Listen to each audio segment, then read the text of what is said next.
Hello everyone, welcome back to our video. I'm sharing with you my new planner setup, hopefully for the next 12 months. Previously, I have been using a Happy Planner Mini. As you see here, I'm giving you a quick flip through. I really enjoy this planner. I have been using it from about June of last year or July, and we are running out of months. I really did enjoy this planner. However, because I couldn't find the newest version with the colors and layout that I wanted, I decided to switch to a different type of planner, and here is what I have chosen. After much thought, I've decided to go back to an Undated planner. This is a Korean planner. I bought it off of Etsy. A lot of Etsy shops carry similar types of planners, as well as eBay sometimes as well. I'll put the link to this particular one down below if it is still available for sale. It ran me about, I want to say $20 something and then a bit extra for shipping. I chose it partly because it is undated, so I can start it anytime during the year. Those of you who know that I work as a teacher will know that June to June makes a lot more sense for me instead of the pre-dated planner that go from December to January. They just, my mind is rolling in that 12-month way from June instead of from January, and it just makes it a little easier to plan. I love that this planner has a little pocket at the back as well for miscellaneous goodies, and it was important to me that it was spiral bound so that it could lay flat, and that if I wanted to add any journaling bits, it can stay in there without too much fuss. Here I'm just deciding to do a test page for my pens, which is really important.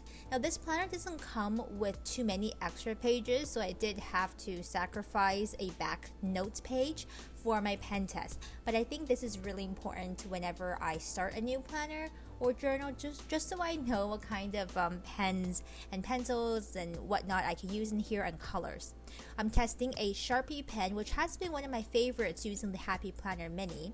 I also have a Pentel Energel pen in 0.7, which is a clicker pen.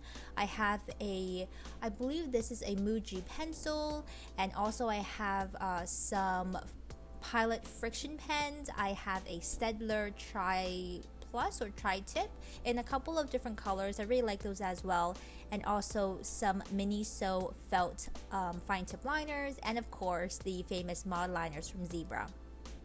I'm just doing a really simple kind of a scribble and then a test for a lot of the popular pens that I like using, and then we'll see how they fare on the back, if there's any bleed through. Some of these pens, even if they don't have bleed through, I find if I have to press quite hard, it does leave a mark on the back, which is not ideal.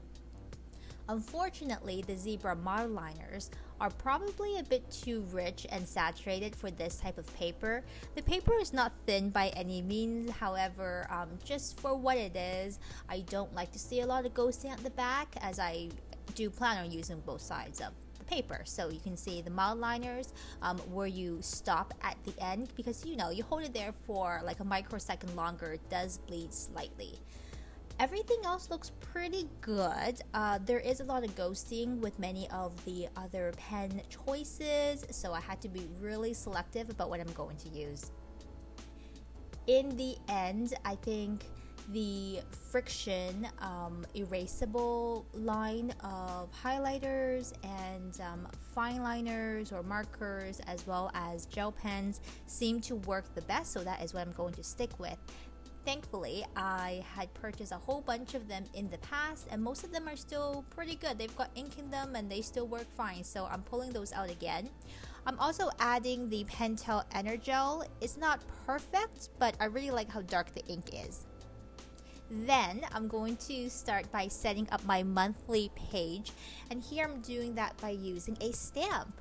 I've tested out some of my ink pads, and I think that the Versa Magic Chalk ink is the one that worked the best. It does take a longer amount of time to dry, but it doesn't bleed through the back. Now it's time to set up my monthly page. Because this is an undated planner, you have to actually fill in all of the dates yourself, which I don't mind. I'm just using my Happy Planner to check out all the dates, make sure they go in the right spots.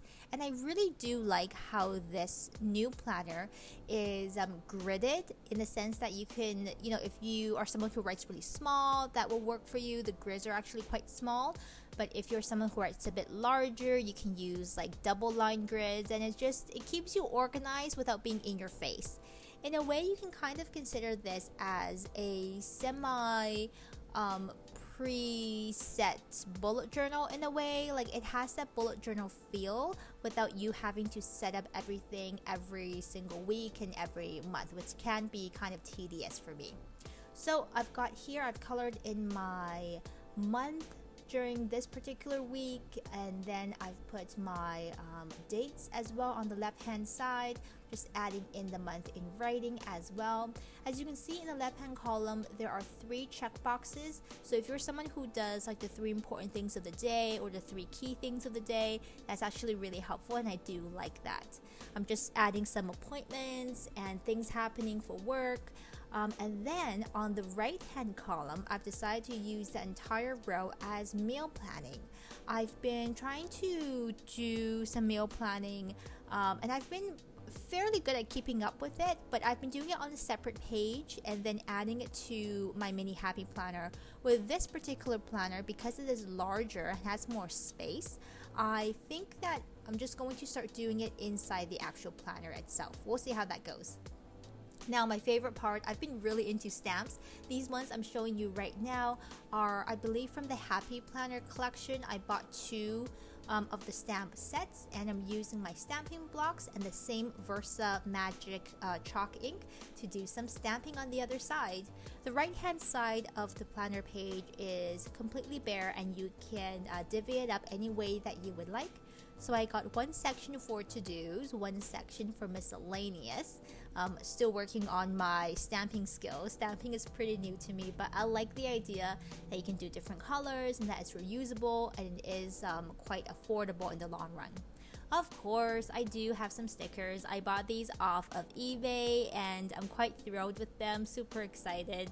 I ordered some extra planner and journaling supplies from AliExpress, I believe, but they're just floating around the mail. They'll get to me at some point.